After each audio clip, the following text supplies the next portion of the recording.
Bismillahirrahmanirrahim. Hello, welcome back to my channel Chemistry Zone. In this video we are going to talk about isotopic effects. हमारे पास isotopes क्या थे, isotopes की example क्या थी, ये हमने ऑलरेडी प्रीवियस वीडियो में डिस्कस कर लिया था। अब देखते हैं कि हमारे पास आइसोटोपिक इफ़ेक्ट्स क्या है। सबसे पहले आपको ये पता होना चाहिए, जो नया है वीडियो में मैं उनको ये चीज़ जो है दोबारा से बता दूं कि आपके पास आइसोटोप्स जो होते हैं उनका जो डिफरेंस होता है वो सिर्फ मास नंबर या आप कह सकते हैं नंबर ऑफ़ न्यूट्रॉन में होता है, बाकी वो एक ही एलिमेंट से होते हैं। ठीक है जी। तो आपके पास इसी चीज़ जो मास उनका डिफरेंस आ जाता है या न्यूट्रॉन में डिफरेंस आ जाता है, इसकी वजह से उनके कुछ अलग अलग इफ़ेक्ट्स आते हैं। होते तो वो एक ही एलिमेंट्स हैं, जैसे आप हाइड्रोजन के आइसोटोप्स ले लें तो आपके पास 3 हाइड्रोजन के आइसोटोप्स हैं, लेकिन वो प्रॉपर्टीज़ में, फिजिकल प्रॉपर्टीज़ में एक दूसरे से मुख्तलिफ हैं। वो कैसे? क्योंकि उनमें मास डिफरेंस आ जाता है। ठीक है, यहाँ पे देखिए कि इस आइसोटोपिक इफेक्ट के जो पैराग्राफ है, although in many respect the chemistry of isotopes of an elements is the same. आपके पास बहुत सी जो है केमिस्ट्री है वो आइसोटोप की सेम ही होगी, लाइक क्योंकि वो होते तो एक ही एलिमेंट से हैं, लेकिन जो है उनका थोड़ा बहुत डिफरेंस कहाँ पे होगा? There are significant difference between them due to difference in masses. इनका डिफरेंस होगा, जैसे आप फिजिकल प्रॉपर्टीज़ में कहीं ना कहीं कह सकते हैं इनका आपको डिफरेंस नज़र आएगा, क्योंकि इनका जो मास एक दूसरे से है वो मुख्तलिफ है। Thus the physical properties of compound of each isotope of an element are distinctly different from those of other. हमारे पास इसीलिए ये एक दूसरे से थोड़ा बहुत मुख्तलिफ होते हैं। Similarly rate of individual isotopes are also different. आपके पास जो रेट होता है इनका वो भी डिफरेंट होता है आइसोटोप्स का। अगर एक आप इंडिविजुअल ले रहे हैं उसका दूसरे से मुख्तलिफ होगा। यहाँ पे मैंने आपको एक टेबल दिया है जिसमें मेरे पास 1 to जो है 10 तक एलिमेंट जितने भी हैं वहाँ उनके सारे आइसोटोप्स वगैरह लिखे हुए हैं। उनके आपके पास Z एटॉमिक नंबर को रिप्रेजेंट कर रहा है, A एटॉमिक मास को रिप्रेजेंट कर रहा है, P हमारे पास प्रोटॉन को रिप्रेजेंट कर रहा है, न्यूट्रॉन N न्यूट्रॉन को रिप्रेजेंट कर रहा है। मैं यहाँ पे आपको बता दूं कि आपके पास जो एटॉमिक नंबर होता है वो तो सबको पता है। आपके पास मास नंबर कैसे फाइंड करते हैं ये हमने लास्ट वीडियो में डिस्कस किया था। आपके पास वही नंबर ऑफ एटॉमिक नंबर या प्रोटॉन एक ही चीज़ है, और आपके पास न्यूट्रॉन भी फाइंड करने का तरीका था। ठीक है, आपके पास एटॉमिक मास जो है वो फाइंड करने का तरीका था कि आपके पास Z प्लस N कर रहे थे कि आपके पास नंबर ऑफ प्रोटॉन और न्यूट्रॉन को काउंट करते थे तो हमारे पास क्या चीज़ आ रही थी? Atomic mass. और न्यूट्रॉन में हमारे पास अगर यही न्यूट्रॉन यहाँ रह जाए और A माइनस Z कर लें तो आपके पास ये न्यूट्रॉन निकल आएंगे। ठीक है, ये फार्मूले थे लास्ट टाइम, और ये इनकी इलेक्ट्रॉनिक कॉन्फ़िगरेशन वगैरह है। आप यहाँ पे देखिए कि मैंने सबसे पहले हाइड्रोजन का लिया, हाइड्रोजन 1। हाइड्रोजन के 3 आइसोटोप्स होते हैं, एक होता है हाइड्रोजन 1, हाइड्रोजन 2 और हाइड्रोजन 3। ठीक है, इनके एटॉमिक नंबर तो 1 ही है, आपको पता है। इनका आपने एटॉमिक मास जो है वो फाइंड करना है, जिसमें आपने नंबर ऑफ प्रोटॉन और नंबर ऑफ न्यूट्रॉन फाइंड करने हैं। ठीक है, तो इनका एक है, इसके जो है कोई वो नहीं है, आपके पास न्यूट्रॉन नहीं है तो आपके पास 1 नहीं आएगा। इसके हमारे पास जो है एक आपके पास इसका एटॉमिक नंबर है, एक न्यूट्रॉन हो गया तो आपके पास 2 आ जाएंगे। इसका जो है हमारे पास एटॉमिक मास जो है वो कितना होगा? नंबर ऑफ प्रोटॉन 1 है और हमारे पास न्यूट्रॉन 2 है तो 3 आ जाएगा। इसी तरीके से आप सबके काउंट कर सकते हैं। बाकी आप न्यूट्रॉन भी जो है वो इसी तरीके से A माइनस Z कर लें तब भी आपको पता चल जाएगा। इनका डिफरेंस किस चीज़ में आ रहा है? सिर्फ इन 2 लाइंस में आ रहा है। बाकी इनके सारी चीज़ें आप देखें कि इसके भी एटॉमिक नंबर सेम है और नंबर ऑफ प्रोटॉन सेम है, इलेक्ट्रॉनिक कॉन्फ़िगरेशन सेम है, लेकिन आइसोटोप का डिफरेंस कहाँ पे आता है? न्यूट्रॉन में, या आप कह सकते हैं एटॉमिक मासेस में। इसी वजह से इनकी फिजिकल प्रॉपर्टी जो है वो डिफरेंस उनमें आ जाता है, वो डिफरेंट होती है। हीलियम के 2 आइसोटोप्स हैं, एक 3 है, एक 4 है। आपके पास एटॉमिक नंबर ये चीज़ें लिखी हुई हैं, मैंने जैसे आपको समझा दिया है कि आप जो है इसी तरीके से इनको भी काउंट कर सकते हैं। फिर लिथियम के जो हैं वो 2 आइसोटोप्स आते हैं, आपके पास 6, 7। बेरिलियम के भी 2 आते हैं, 9, 10 आ जाते हैं। बोरान के 2 आते हैं, 10, 11। और कार्बन के 3 आते हैं। मैंने कार्बन के ऑलरेडी आपके पास डिस्कस कर दिए थे। नाइट्रोजन के भी आपके पास जो है वो 3 आते हैं। यहाँ पे इनकी कॉन्फ़िगरेशन जो है वो भी आप देख सकते हैं, और ये इसी फार्मूले से काउंट कर सकते हैं आप लोग। ठीक है जी, फिर आगे चलते हैं, आगे देखते हैं। यहाँ पे देखें कि आपके पास जो है, पहले तो ये चीज़ देख लें कि आपके पास नाइट्रोजन 14 है, 16 है। फिर ऑक्सीजन के भी आपके पास 3 आइसोटोप्स हैं। साथ में जो है आपके पास फ्लोरीन का एक ही होता है, नियॉन के 3। नियॉन वगैरह ऑक्सीजन के मैंने ये और आपके पास कार्बन के, हाइड्रोजन के, ये हमने पीछे डिस्कस कर लिए थे पिछली वीडियो में, इनके आइसोटोप, इनके स्ट्रक्चर वगैरह, नंबर ऑफ न्यूट्रॉन कैसे फाइंड कर रहे थे, नंबर एटॉमिक मास कैसे फाइंड कर रहे थे, ये चीज़ें आपने देख ली थी। ये हो गए इनके एटॉमिक नंबर आपके पास, और ये हो गए हैं एटॉमिक मास जिनमें डिफरेंस आ रहा है। इसका जो है वो आप atomic mass Z plus N means atomic number means number of proton plus neutron करें तो आपके पास एटॉमिक मास आ जाएगा। साथ में आपके पास प्रोटॉन जो होते हैं वहीं एटॉमिक नंबर और प्रोटॉन्स एक ही चीज़ है, तो आपके पास ये दोनों तो सेम होंगे। और यहाँ पे न्यूट्रॉन फाइंड करने का था A माइनस Z मीन्स के atomic mass minus atomic number, ठीक है। इनकी कॉन्फ़िगरेशन भी आप लोग देख सकते हैं, मैं यहाँ पे आपको दिखा देती हूँ, ये देख लें कि आपके पास इनकी कॉन्फ़िगरेशन ये जो है हमारे पास नियॉन की जो है ऑक्टेट कंप्लीट होने तक मीन्स के नोबल गैस कॉन्फ़िगरेशन तक जो है हमारे पास ये दिए गए हैं। अब मैंने आपको ये इनके आइसोटोप्स जो हैं वो दिखा दिए हैं, कैसे आपने मास नंबर और कैसे आपने नंबर ऑफ न्यूट्रॉन फाइंड करना है और देखना है कि आपके पास किस चीज़ में डिफरेंस आ रहा है, ठीक है।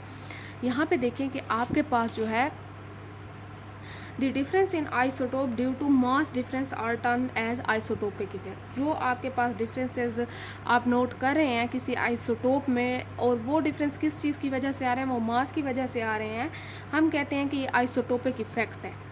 क्योंकि जो हम डिफरेंस उसका नोट कर रहे हैं वो आइसोटोप होने की वजह से होता है, और आइसोटोप में हमारे पास डिफरेंस किस चीज़ का होता है, मास का होता है। तो हम इसे कहते हैं कि ये इसका आइसोटोपिक इफेक्ट है, ठीक है।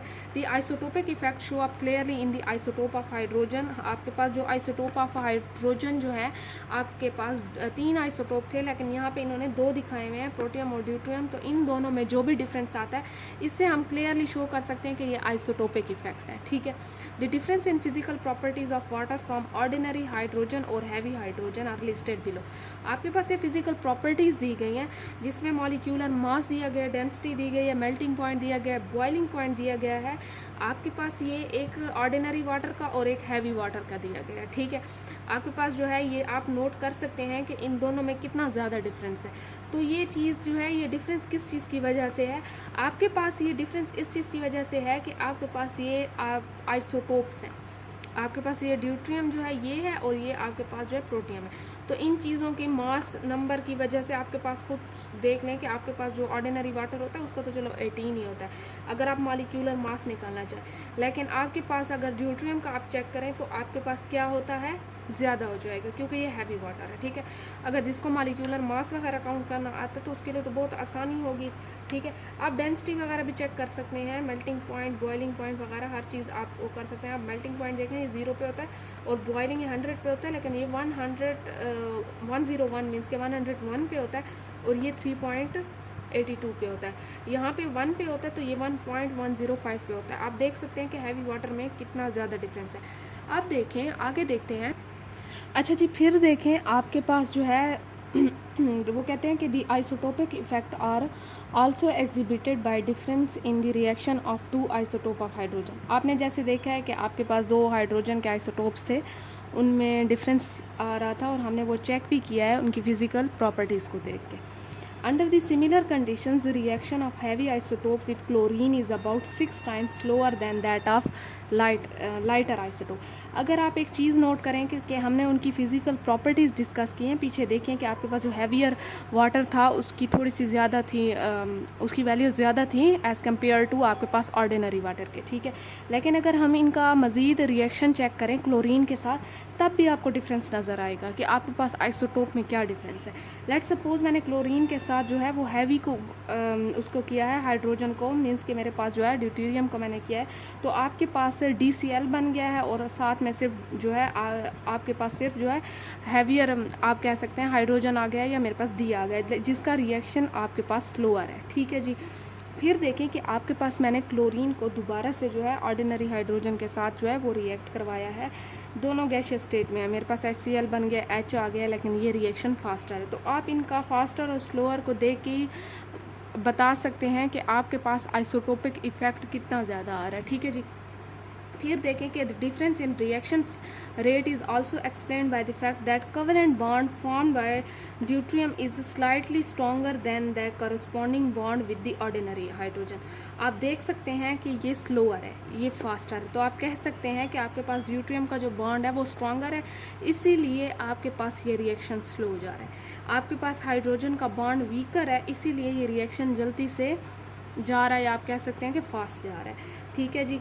फिर देखिए कि hence a reaction that breaks the deuterium covalent bond is slower than that same reaction involving bond to light hydrogen. वही बात है कि आपके पास जो है इसका बॉन्ड जल्दी ब्रेक होगा, सॉरी स्लोली ब्रेक होगा, तो इसलिए ये स्लोअर है, और इसका जल्दी ब्रेक होगा इसलिए ये फास्टर है। There are several useful applications of isotopic effect.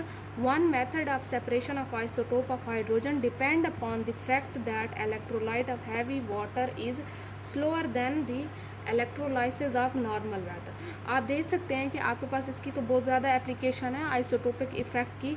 एक मेथड है जो आइसोटोप ऑफ हाइड्रोजन को अलग करता है, और वो इस चीज़ पे डिपेंड करता है कि आपके पास इलेक्ट्रोलाइसिस की जाती है हैवी वाटर की और नॉर्मल वाटर की, ठीक है जी। तो आप जो हैवी वाटर होता है उसकी इलेक्ट्रोलाइसिस स्लो होती है, और आपके पास जो नॉर्मल वाटर होता है उसकी इलेक्ट्रोलाइसिस फास्ट होती है। वही बात है कि आपके पास कोवेलेंट बॉन्ड पे डिपेंड करा है। Pure heavy water is valuable by product of electrolysis of water since large quantities are required in nuclear reactor to moderate the rate of uranium fission reaction. अब आपके पास ये एप्लीकेशन बताई गई है कि आपके पास जो प्योर हैवी वाटर है, एक तो ये बाय प्रोडक्ट बहुत यूज़फुल है जो इलेक्ट्रोलाइसिस ऑफ वाटर में हमारे पास आता है, और बाकी इसकी बहुत ज़्यादा जो क्वांटिटीज़ होती हैं ये किस चीज़ में, न्यूक्लियर रिएक्टर में जो है आपको पानी की ज़रूरत इसलिए होती है कि वहाँ ठंडा करता है, और बाकी आपको पता भी है कि आपके पास जो हैवी वाटर है वो स्लोअर जाता है, उसके इतने जल्दी बॉन्ड ब्रेक नहीं होते। तो ये न्यूक्लियर के जो यूरेनियम फिजन रिएक्शंस होते हैं ये उनमें भी काम आता है, न्यूक्लियर रिएक्टर में भी काम आता है, क्योंकि वहाँ large amount of heat produce हो रही होती है। आई होप तो आपको ये टॉपिक समझ आ गया होगा। आपके पास आइसोटोपिक इफेक्ट कैसे आ रहा था, उनकी प्रॉपर्टीज़, उनके रिएक्शन में क्या डिफरेंस आ रहा था, हमने एक हाइड्रोजन के 2 आइसोटोप लेके उनको कंपेयर करके बता दिया, ठीक है जी। फिर इंशाल्लाह अगली वीडियो में मिलते हैं। आपके पास वहाँ पे टॉपिक जो अगला है वो आइसोबार का है। आइसोबार का टॉपिक देखेंगे, हमारे पास आइसोबार्स क्या होते हैं और आइसोटोन्स क्या होते हैं। तो चलें जी, अब तक के लिए इतना काफ़ी है। अल्लाह हाफिज़।